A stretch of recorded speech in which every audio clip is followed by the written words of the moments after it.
Sebelumnya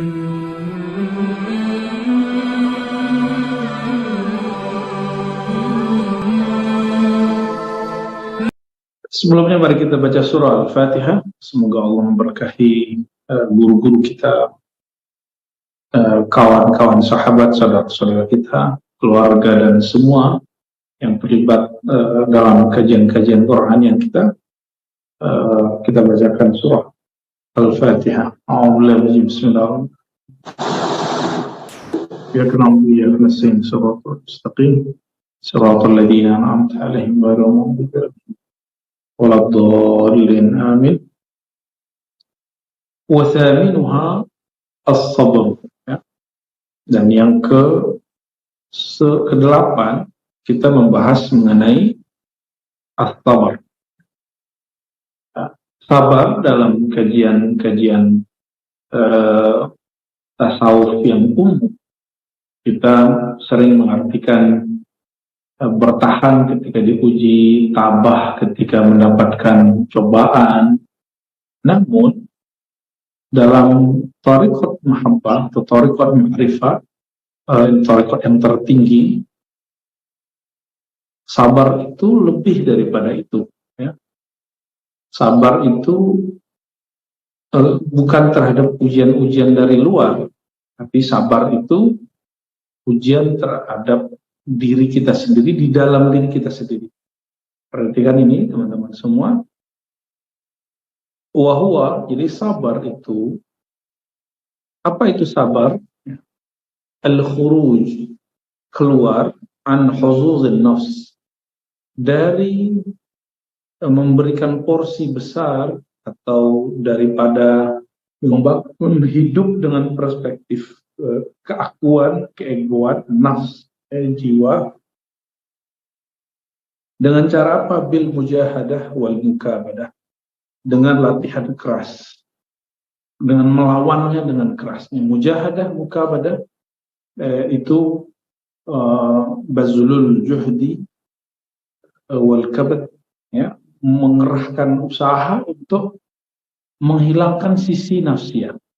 Ya, sabar yang biasa kita dengar itu kan yang ini yang biasa, ya. Ini sabar yang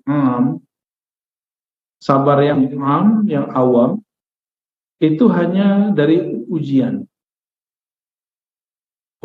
cobaan, ya. Tapi sabar yang dimaksud dalam bab ini dan yang khas itu adalah sabar keluar daripada hizun nafs, ya, keakuan, ego, ya. Ini sebagai kabar untuk saya dan kita semua, teman-teman, sahabatku, saudara-saudariku. Salah satu yang sering membuat seseorang gelisah, hatinya tidak tenang, perasaannya gundah gulana, itu tanpa terkecuali sayakah itu, gurukah dia, muridkah dia, sama. Itu setiap ada porsi keakuan muncul dalam diri. Jadi khusus itu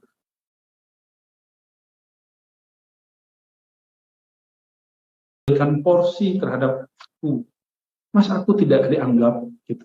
Masa saya tidak dihargai. Atau misalnya kita ingin nunjol sendiri, kita ingin tampil sendiri. Itu rohani, kita melawan ini berat sekali, itu membuat gelisah ketika masuk keakuan ke dalam diri. Dan ini teman-teman adalah salah satu sifat karakter utama daripada si nafs ini, si jiwa itu. Jadi jiwa ini punya satu karakter yang berbahaya, itu keakuan. Oleh karenanya dalam riwayat yang sebenarnya bukan riwayat yang mu'tabar dikenal oleh hadis, tapi ini dijadikan ibrah oleh ulama-ulama ahli qalbu ketika Allah menyapa nafs jiwa, wahai jiwa, ya, aqbil, menataplah engkau kepada si jiwa, si nafs itu kemudian malah nanya, man anta, lu siapa, kamu siapa? Jadi dia mengatakan, kamu gak kenal aku. Jadi dia merasa dirinya sesuatu. Dan ini terasa sekali kalau seorang kuyai, ustadz, muridnya tidak cium tangan, itu dia ngerasa kayak ini muridku kurang ajar. Nah, ini hati-hati kepada para guru, jangan sampai berpikir begitu. Ya, itu sisi huzuzun nafs. Kalau kita di institusi tempat kita bekerja, wah ini berat sekali. Ya. Komunikasi yang salah satu persoalan umat manusia dimanapun negaranya, Indonesia kah, Malaysia kah, Brunei kah, Saudi kah, Amerika kah, itu masalah komunikasi. Dan itu mengakar sampai ke semua institusi, semua lembaga-lembaga, baik itu swadaya masyarakat ataupun lembaga-lembaga resmi milik pemerintah, ya. Atau antar divisi-divisi, antara satu kementerian lain. Kalau di masjid antara satu divisi dengan divisi yang lain, satu kepengurusan dan pengurusan lain. Kalau di Thariqah itu antara satu khalifah dan khalifah lain, khalifahnya guru dan guru yang lain, itu terjadi semua. Ya, di sekolah juga begitu, antara guru, antara wakil-wakil kepala, terkepala, dan semua itu terjadi.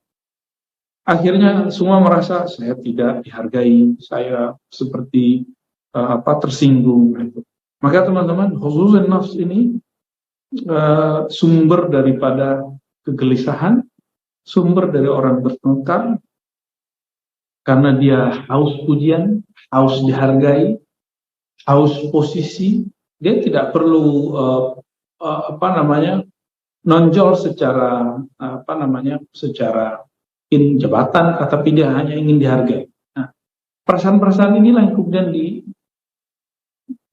dilatih mujahadah, dilatih oleh Imam Najmuddin Al-Kubra, dan saya kaget ternyata beliau luar biasa sekali menjelaskannya dengan menyebutkan khuruj an huzuzin nafs.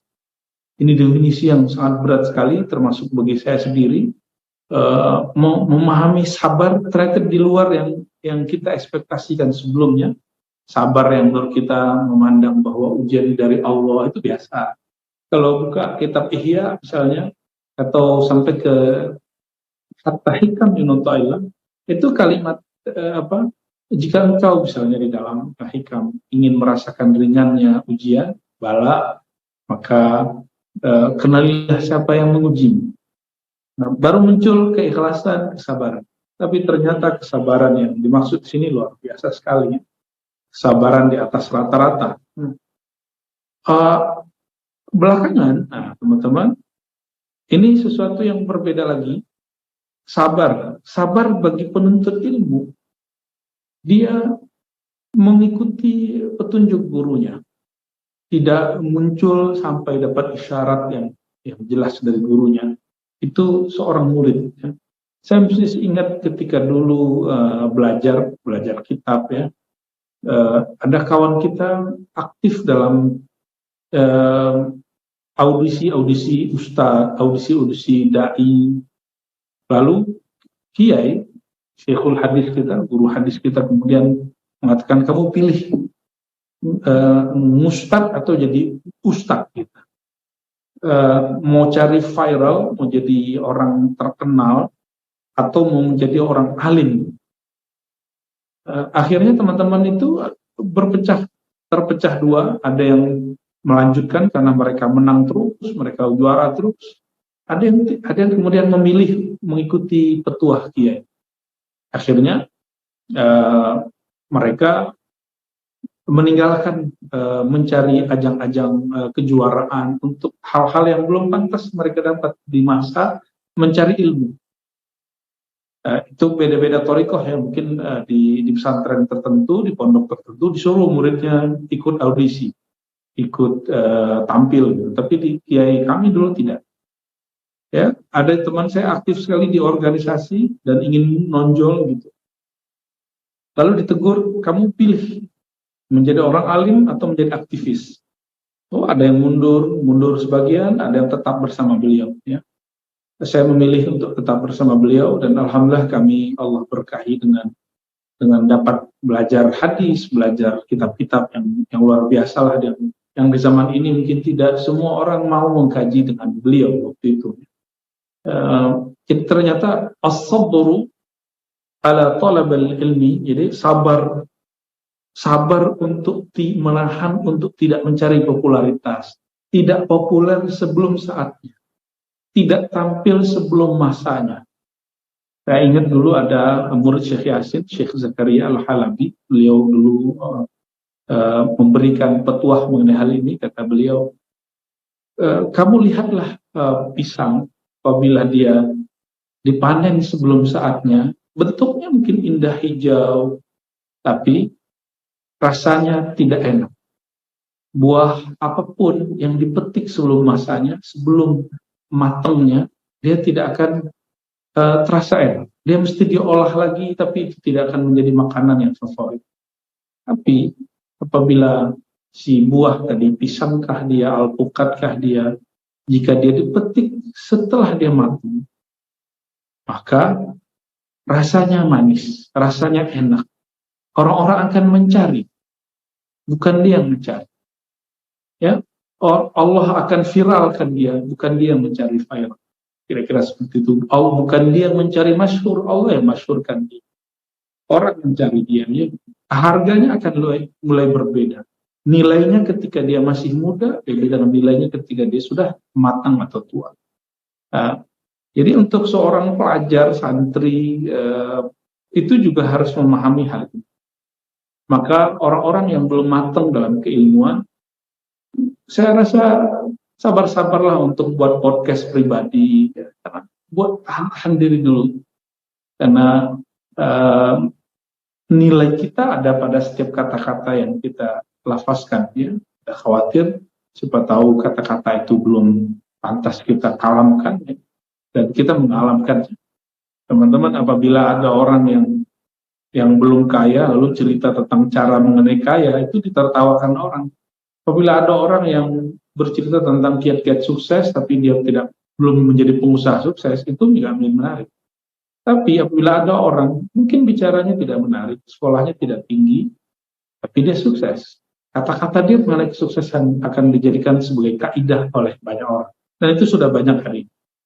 Ya, itulah Rasulullah SAW, kata-katanya dijadikan sebagai barometer, sebagai kaidah dari semua hal yang bisa kita lihat hari ini. Itulah teman-teman salah satu bagian daripada sabarnya, yang sabar untuk tidak muncul bid'ah.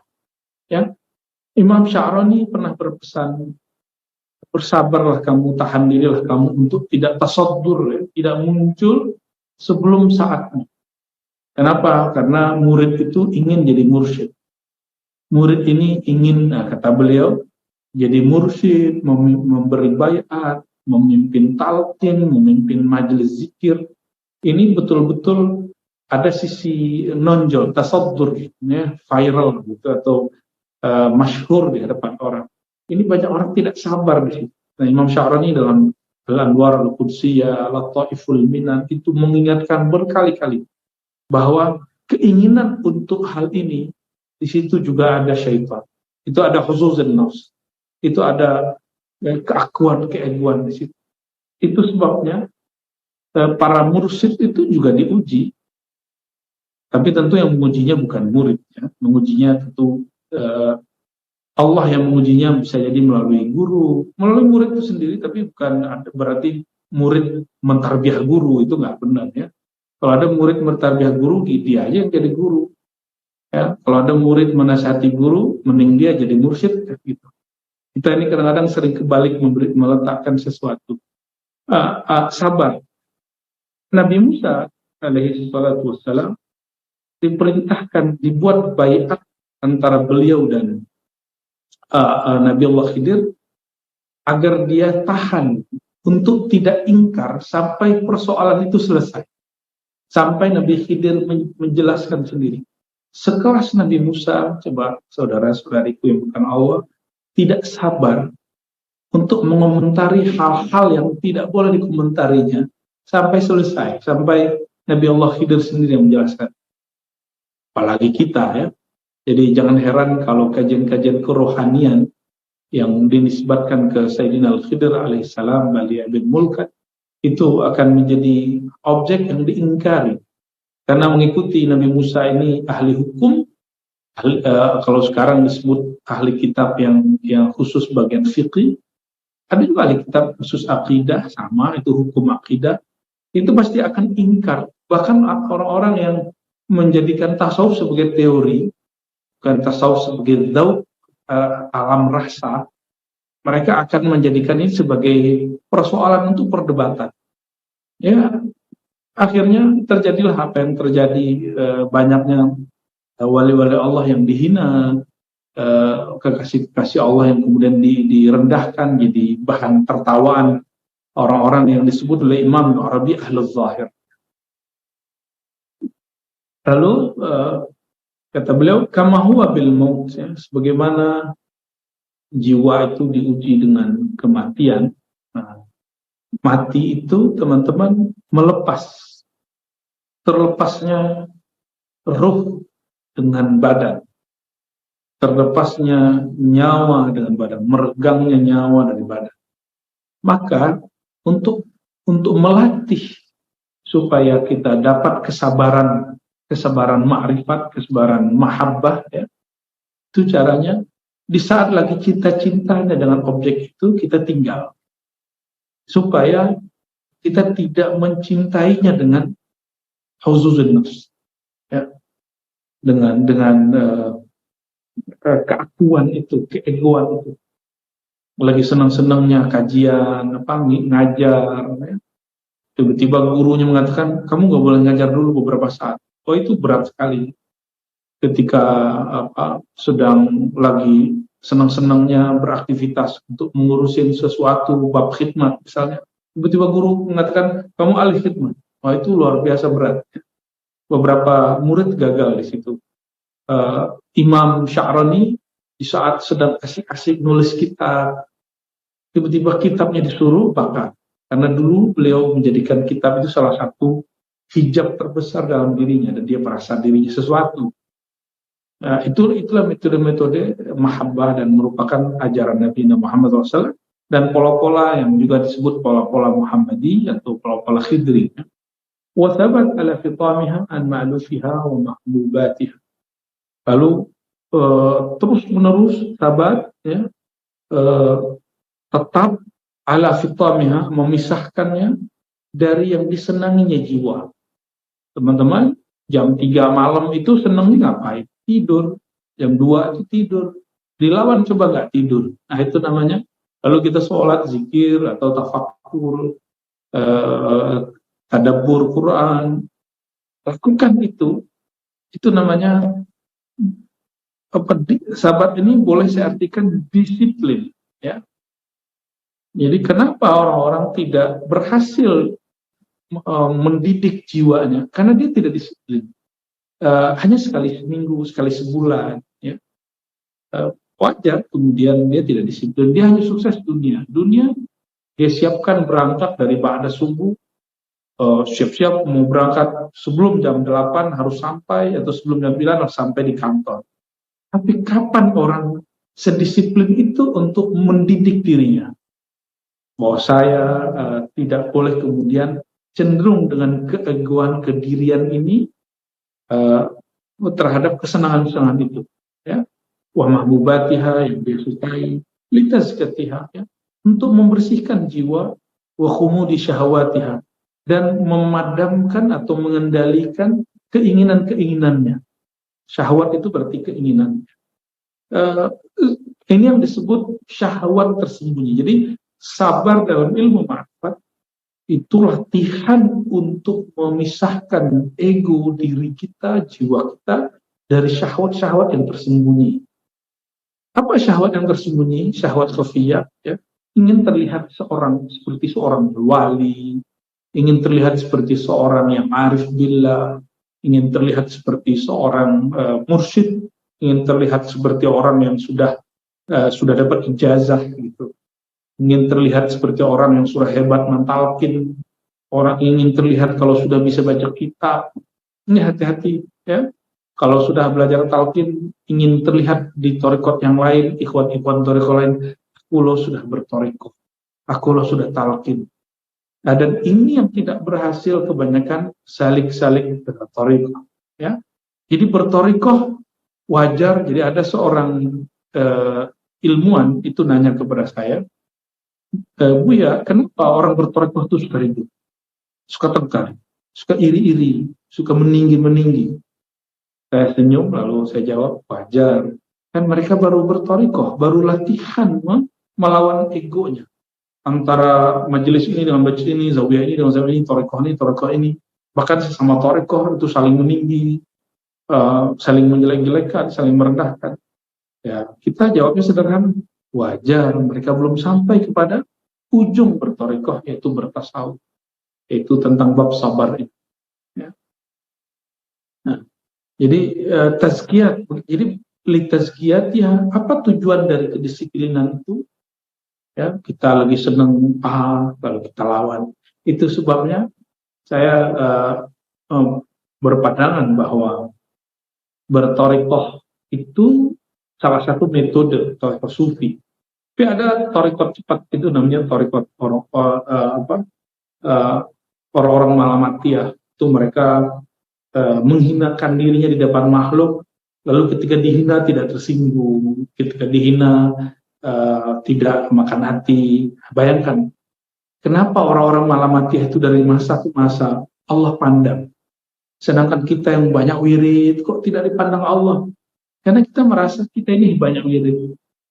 Orang yang berilmu merasa dirinya berilmu, disinggung dikit tersinggung, ya. Dicolek dikit kemudian meradang. Lain dengan malamatiyah. Mereka ketika ada orang yang menyinggung dia, menghina dia, malah dia kemudian mengatakan, alhamdulillah, memang aku terhina, wajar aku dihina. Nah, memang aku pantas disinggung, memang aku pantas dikata-katain, karena aku bukan orang yang baik. Nah, siapa hari ini mursyid kah, orang alim kah yang begitu? Ya, jika teman-teman ketemu orang begitu, falazimuhu, ya, ambil ilmu dari dia, jadilah murid dia, jadilah sahabat dia, jadilah orang yang berkhidmat kepada dia. Insya Allah kita akan dapat keberkahan tarekat ma'rifat seperti yang disebutkan oleh Imam Najmuddin Al-Kubra. Ya, jadi khuruj 1, 2 disiplin, ya, disiplin melatih. Karena Imam Al-Jili mengatakan bagaimana cara supaya rohani disingkap. Lawanlah kesenangan ego, lawanlah kesukaan ego kita, ya, dilawan itu. Dan yang ketiga, ya, tarekat sabar itu istiqamah ala tareqatil muslah. Ya, istiqamah itu berusaha senantiasa untuk menjalani tarekat yang terpuji. Muslah ini yang tinggi dan terpuji. Kalau dikata-katai orang, tidak balas mengkatai. Jika direndahin orang, tidak balas merendahkan. Ya. Litasfiyatil qalb, untuk membersihkan qalb. Jadi qalb ini apabila jiwa terindikasi dia terjangkiti virus ego, maka dia akan merusak, menodai qalb. Dan cara yang paling tepat untuk membersihkannya hanya dengan istiqamah ala tareqatil muslah wa tajalliyatir ruh. Nah, ini luar biasa. Tajalli itu artinya kenyataan. Tajalliyatir ruh. Orang-orang yang istiqamah dalam tarekat ruhani ini menghancurkan egonya, qalbunya akan bening, lalu ruhnya akan lebih dominan, tampil. Sifat-sifat rohaninya muncul.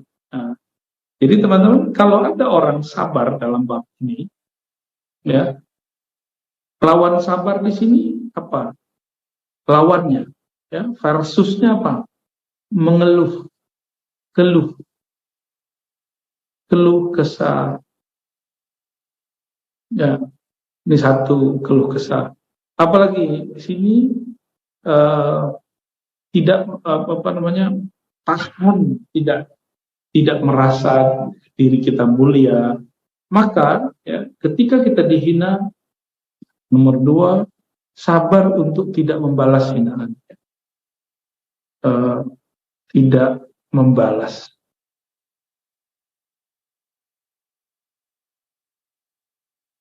kecuali kita ada satu niat tertentu yang bukan karena masalah ini gitu.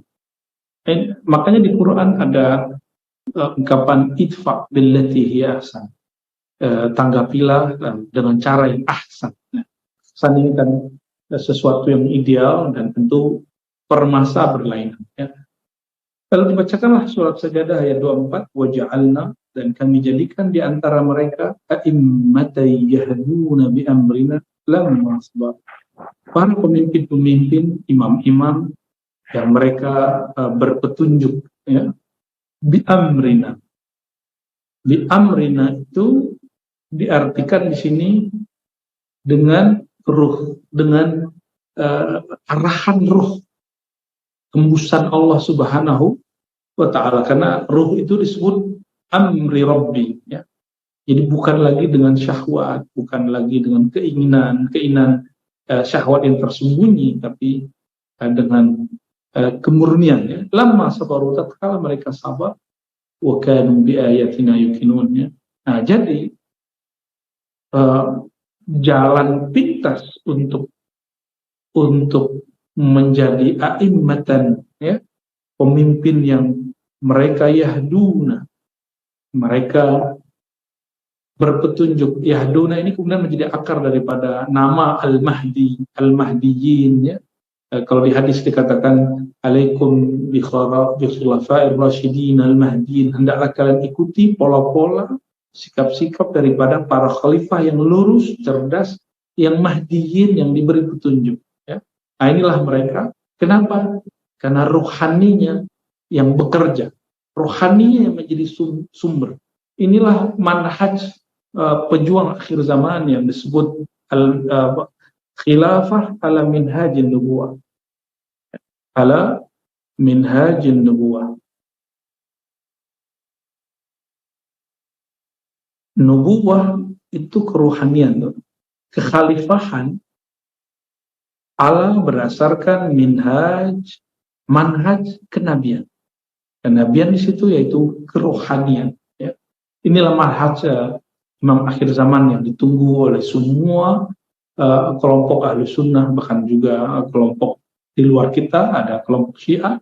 Mereka menunggu ini, dan mereka beliau dan tentara-tentaranya, yaitu beliau Al-Mahdi dan tentara yang disebut Al-Mahdiyin, mereka lah yang kemudian sekarang barangkali wallahu alam apakah sudah atau belum sedang bekerja keras untuk melatihkan bab sabar dalam pengertian ini, melatih murid-muridnya. Di saat orang hanya berlatih sabar untuk berpuasa, sabar untuk berwirid, di kalangan mereka berdasarkan teks ini tidak hanya sekedar itu, orang kuat wirid 2 jam, tapi siapa yang kuat dibully 2 jam. Siapa orang kuat mungkin berceramah 2 jam, tapi siapa yang kuat kemudian dibully netizen 2 kalimat kotor gitu misalnya. Itu kalau tidak dibimbing oleh orang-orang ini, oleh orang-orang yang masuk kepada ranah ala minhaj nubuwah yang disebut Quran bi amrina, itu sulit sekali. Kesabaran inilah yang kemudian banyak munafik tidak kuat bersama Rasulullah SAW ya. Lamma sabaru, tatkala mereka berlatih sabar ya. Wa kanu, dan sebelum basic mereka adalah bi ayatina, terhadap tanda-tanda kami yakin. Ayat-ayat kami, sinyal-sinyal dari kami, isyarat-isyarat kami, mereka yuqinun ya. Maka teman-teman, manhaj akhir zaman yang Allah akan jadikan mereka pemimpin-pemimpin akhir zaman 2 saja ya. Mereka bermanhaj ruhani, dan pelatihan mereka adalah kesabaran ruhani berdasarkan keyakinan terhadap ayat-ayat Allah Subhanahu wa ta'ala ya. Semoga Allah bersamakan kita dengan mereka-mereka itu. Lalu teman-teman, ayat ini dijadikan oleh beliau sebagai ayat penutup dan luar biasa sekali bagi saya.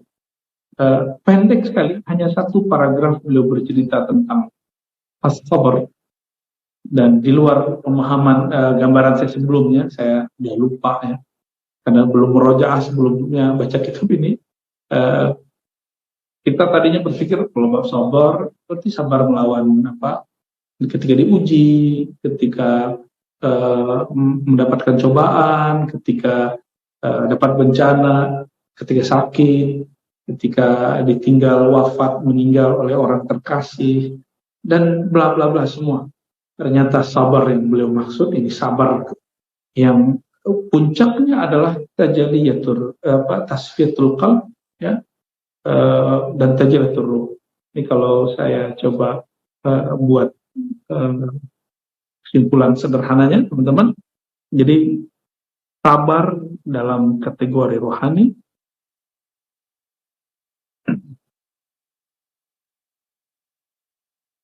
sabar dalam ilmu ma'rifat, ya. Inilah thariqat tertinggi atau disebut thariqat mahabbah. Itu pertama keluar dari apa? Dari ego.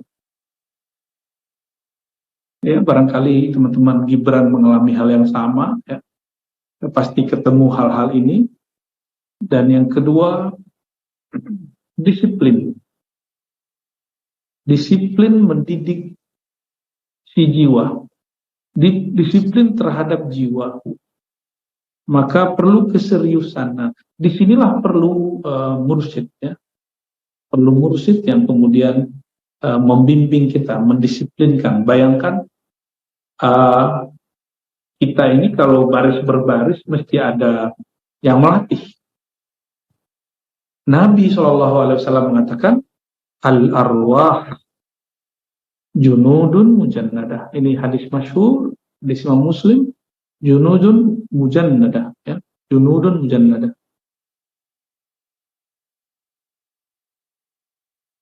Arwah itu junud, tentara yang berbaris. Junudun mujannadah. Tentara yang berbaris. Bayangkan teman-teman, tentara ini kalau tidak dilatih disiplin, polisi tidak dilatih disiplin, pasukan kita mau 17 Agustus, pasukan yang dapat kehormatan untuk menaikkan bendera itu, ya, apa namanya, paskibra apa namanya. Saya nggak pernah suka dulu karena dulu didoktrin tidak menghormati bendera, dan ya alhamdulillah sekarang Allah buka hati saya untuk memahami ini. Itu kita paling nggak senang disuruh serong kanan, serong kiri, siap apa, dan saya paling nggak senang. Tapi tetap dilatih, akhirnya kita bisa juga. Jadi kalau untuk baris berbaris, mesti ada latihannya, panas-panas, berulang-ulang, ya, dan mesti kompak. Barulah terlihat arwah ini oke. Dan kita paling menakutkan dulu apa? Ketika instruktur kita ngomong gini, kebetulan dulu yang melatih juga dari anggota, ya. Jika ada satu yang salah, semuanya kena hukum. Akhirnya kami saling memperbaiki semua.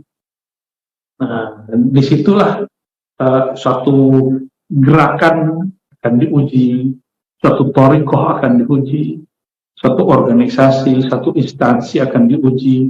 Seperti Gibran dan tim akan diuji. Apakah ingin nonjol sendiri atau ingin nonjol bersama? Apa ingin besar sendiri atau besar bersama? Apa ingin membuat sesuatu siasat-siasat yang kemudian membesarkan diri sendiri, atau kemudian kita membuat siasat ingin membesarkan diri kita bersama? Itu akan beda, ya. Arwah mujannadah ini rohani mereka nyatu. Mereka tidak tersekat-sekat oleh ego lagi. Akhirnya terlihat indah dan rapi, ya. Baru terakhir istiqomah yang paling mahal, ya, istiqomah. Nah, dari semua ini, teman-teman, barulah muncul satu buah daripada bersabar. Apa itu? Tasfiyatul qalb, ya, kolbu yang bercahaya, ya, dan ruh, ya, dan ruh yang kuat. menguasai diri kita.